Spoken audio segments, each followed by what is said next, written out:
Chitradurga breaking news. Chitradurga ನಗರದಲ್ಲಿ ಯುವಕನಿಗೆ ಚಾಕು ಇರಿತ. ಸಂತೆ ಮೈದಾನ ಬಳಿಯ ಮೊಬೈಲ್ ಅಂಗಡಿಯಲ್ಲಿ ಘಟನೆ. ಮೊಬೈಲ್ ಅಂಗಡಿ ಮಾಲೀಕ ವಿಕ್ರಮ್ ಚೌಧರಿಗೆ ಗಾಯಾಳು ವಿಕ್ರಮ್ ಚೌಧರಿ ಜಿಲ್ಲಾಸ್ಪತ್ರೆಗೆ ದಾಖಲು. ಹಿನ್ನೆಲೆ ಜಿಲ್ಲಾಸ್ಪತ್ರೆ ಮುಂಭಾಗ ರಸ್ತೆ ಬಂದ್ ಮಾಡಿ ಪ್ರತಿಭಟನೆ.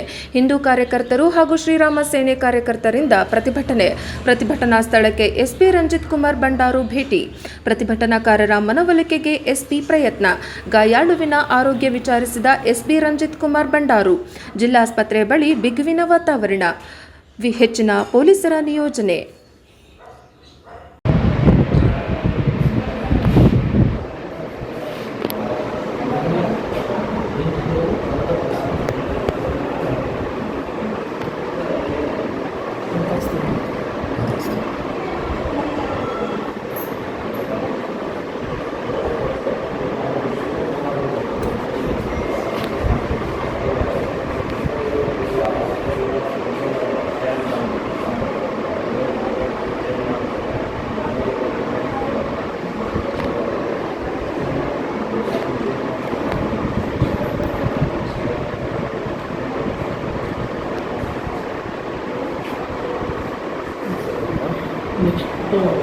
ಬ್ರದರ್ ಮೈಕೊಂಡು ಬರ್ತಾರ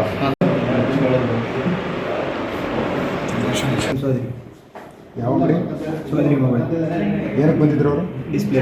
ಡಿಸ್ಪ್ಲೇ ತೊಗೊಂಡು ಹೋಗಿರೋದು ಒಪ್ಪೋದು. ಆಮೇಲೆ 20 ನಿಮಿಷ ಬಿಟ್ಟು ವಾಪಸ್ ಬಂತು.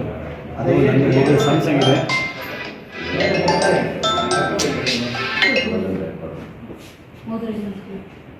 ನನ್ನ ಒಂದು ಸೆಕೆಂಡ್ ನಿಧಾನ ನನ್ನ ಮೊಬೈಲ್ ಒಪ್ಪೋ ಇಲ್ಲ, ಸ್ಯಾಮ್ಸಂಗ್ ಇದೆ. ಸ್ಯಾಮ್ಸಂಗ್ ಡಿಸ್ಪ್ಲೇ ನೋಡಿ. ಫಸ್ಟ್ ಒಪ್ಪೋದು ಕೇಳಿದೆ, ಒಪ್ಪೋದು ತೊಗೊಂಡು ಹೋಗಿರೋದು. ಆಮೇಲೆ ವಾಪಸ್ ತೊಗೊಂಡು ಬಂದಿದ್ದೆ. ಅದು ಸ್ಯಾಮ್ಸಂಗ್ ಮೊಬೈಲ್, ಸ್ಯಾಮ್ಸಂಗ್ ಡಿಸ್ಪ್ಲೇ ಕೊಡಿ. ಇದು ಸ್ಯಾಮ್ಸಂಗ್ 100 ರೂಪಾಯಿ ಜಾಸ್ತಿ ಆಗುತ್ತೆ ಅಥವಾ ಇಲ್ಲ ನಾನು 100 ರೂಪಾಯಿ ಕೊಡೋಲ್ಲ, ಹಂಗೆ ಮಾಡ್ತೀನಿ ಅಥವಾ ನಾನು ಹೇಳಿದ್ದು ನಿಮ್ಮ ದುಡ್ಡು ವಾಪಸ್ ಇಸ್ಕೊಂಡು ಹೋಗಿ ಅದು ನಂದು ಡಿಸ್ಪ್ಲೇ ವಾಪಸ್ ಕೊಡ್ತೀನಿ. ವಾಪಸ್ ಕೊಟ್ಟಿರೋದು ಆಮೇಲೆ ಹಂಗೆ ಮಾಡಿರೋದು. ಇಲ್ಲಿಗೆ ಹಾಕಿರೋದು ನಾನು ತೆಗೆದು ಇಲ್ಲಿ ಹಾಕಿ ಡಿಸ್ಪ್ಲೇಗೆ ಅಷ್ಟೇ. ಎಷ್ಟು ಜನ ಬಂದಿದ್ರು? ಒಂದೇ ಹೆಸರು ಹೆಸರು ಗೊತ್ತಿಲ್ಲ. ಯಾವತ್ತು ತೊಗೊಂಡೋಗಿದ್ರು ಅವನು? ಬೆಳಗ್ಗೆ 10-11 ಮೇಲೆ ಅವನಿಗೆ ವಾಪಸ್ ಬಂದ್ರಾ? ಎಲ್ಲಿರೋದು ಅಂಗಡಿ ಇರೋದು? ಇಲ್ಲ ಯಾವಾಗ ಒಂದು ಸತಿ ಬರುತ್ತೆ. ನಂದು ಸಂತೆ ಹೊಂಡ ರೋಡ್, ಸೆಕೆಂಡ್ ಕ್ರಾಸ್. ಹೆಸರೇನಂದ್ರೆ ಇನ್ನೊಂದು? ಚೌಧರಿ ಮೊಬೈಲ್. ನಿಮ್ಮ ಹೆಸರು? ವಿಕ್ರಮ್ ಚೌಧರಿ. ಏನು ಮಾಡ್ತೀನಿ ಅಂದರೆ ಏನು ಮಾಡಬೇಕು ಕಿತ್ಕೊಂಡು ಹೋಗ್ಬಂದಿದ್ದೆ. ಕೈಯಲ್ಲಿ ಬೀಗ ಜೊತೆ ಏನೋ ಚಾಕು ಅಂತೇನೋ ಮಾಡೋಕ್ಕೆ ತಗೊಂಡು ಟೀಚರ್ ಬಂದ. ಒಂದು ಸರಿ ಕಳೆದ್ರು, ಎರಡನೇ ಸರಿ ಇಂಥ ಜಾಗದಲ್ಲಿ ಹೋಗಿ ಬಿತ್ತು. ಅದಕ್ಕೆ ಒಂದು ಸ್ವಲ್ಪ ತೀವ್ರವಾಗಿ ಗಾಯ ಆಗಿದೆ. ಡಾಕ್ಟ್ರ್ ಈಗ ಸದ್ಯಕ್ಕೆ ನಾರ್ಮಲ್ ಅಂತ ಹೇಳಿದ್ದಾರೆ. ಯಾರು ಅದು ಗೊತ್ತಿರೋದು ಅಪ್ರಾಪ್ತ ಹೊಸದಾಗಿ ಬಂದಿದ್ದೆ. ಅದು ಮುಂಚೆ ಇನ್ನೊಂದ್ಸರಿ ಬಂದಿದ್ದ. ಯಾರೋ ಗೊತ್ತು ಕಸ್ಟಮರ್, ಅದೇ ಕಸ್ಟಮರ್ ಅಂತಲೇ ಬಂದಿದ್ದ ಅಂಗಡಿಗೆ. ಮುಸ್ಲಿಮ್ ಹುಡುಗನೇ ಅವನು. ಕಸ್ಟಮರ್ ಅಂತ ಬಂದ. ಅವನು ನನ್ನ ಪ್ರಕಾರ ಫುಲ್ಲು ಗಾಂಜಾ ಇದ್ದರೆ ಮತ್ತಲ್ಲಿದ್ದ. ಒಬ್ಬನೇ ಬಂದಿದ್ದು, ಕಣ್ಣೆಲ್ಲ ಎಳಿತಾ ಇದ್ದ. ಹೇಳಿದ್ರೆ ಹಂಗೆ ಮಾಡ್ತೀನಿ ಹಿಂಗೆ ಮಾಡ್ತೀನಿ ಸ್ವಲ್ಪ ವಾದ ಮಾಡಿದೆ. ಗಾಯಾಳು ಒಬ್ಬನೇ, ನಮ್ಮ ಬ್ರದರ್ ಒಬ್ಬರು ವಿಕ್ರಮ್ ಚೌಧರಿ ಅಂತ. ಚೌಧರಿ ಮೊಬೈಲ್. ಇಲ್ಲ, ನಂದು ಅಂಗಡಿ ಪಕ್ಕ ಇದೆ. ಅಲ್ಲಿಂದ ಬರೋಷ್ಟು ಟೈಮ್ ಆಯಿತು. ಅಲ್ಲಿ ಹೊರಗಿದ್ದ ಅವನು. ಅದೊಂದು ಆಯಿತು. ಇಲ್ಲ ಇಲ್ಲೇನೂ ಆಗಿಲ್ಲ ಸದ್ಯಕ್ಕೆ. ಇಲ್ಲಿ ಒಂದು 4 ಸ್ಟಿಚಸ್ ಬಿದ್ದಿದೆ. ಏನು ನಾರ್ಮಲ್ ಅಂತ ಹೇಳಿದೆ ಡಾಕ್ಟ್ರು. ಮುಂದೆ ಪೊಲೀಸರು ಹೇಳಿದ್ದಾರೆ, ನಮಗೆ ಒಂದು ವಿಶ್ವಾಸ ಕೊಟ್ಟಿದ್ದಾರೆ. ಅವ್ರು ಯಾರು ಅಂತ ಕೊಡ್ತೀವಿ ಅಂತ ಎಸ್ ಪಿ ಸರ್ ಹೇಳಿದ್ದಾರೆ. ನಾವು ಅವ್ರನ್ನ ಕಠಿಣ ಕ್ರಮ ಕೈಗೊಳ್ಳಬೇಕು ಅಂತ. ಯಾಕಂದರೆ ಇವತ್ತು ನಾವು ಸಂಘಟನೆಲ್ಲ ಕಾಣಿಸ್ಕೊಂಡಿದ್ದೀವಿ. ಇವತ್ತು ಬರೀ ಅಂಗಡಿಯಲ್ಲಿ ಇದ್ದಿದ್ದಕ್ಕೆ ಹೆಂಗಾಗಿದೆ ಅಂದರೆ, ನಾಳೆ ದಿನ ನಾವು ಸಂಘಟನೆಯಲ್ಲಿ ನಮ್ಮ ಹಿಂದೂ ಧರ್ಮನ ನಾವು ಕಾಪಾಡೋದು ಕಷ್ಟ ಆಗಿದೆ. ಹಿಂದೂ ಧರ್ಮ ಕಾಪಾಡೋದೇ ಇಷ್ಟು ಕಷ್ಟ ಅಂದರೆ ನಾವು ಮುಂದೆ ಏನು ಮಾಡಬೇಕು? ನಮ್ಮ ಧರ್ಮನ ನಾವು ಕಾಪಾಡೋದೇ ತಪ್ಪ ಅನ್ನಿಸ್ತಾ ಇದೆ ನಮಗೆ. ನಾವು ವ್ಯಾಪಾರ ಮಾಡ್ಕೊಂಡಿದ್ದೀವಿ, ನಮ್ಮನ್ನ ಯಾಕೆ ಈಗ ಈ ಥರ ಟಾರ್ಗೆಟ್ ಮಾಡ್ತಾ ಇದ್ದಾರೆ ಅಂತ ನಮ್ಮ ಅಭಿಪ್ರಾಯ. ನನ್ನ ಹೆಸರು ಕಿಶನ್ ಅಂತ, ವಿಕ್ರಮ್ ಅವರ ಅಣ್ಣ ನಾನು. 7009.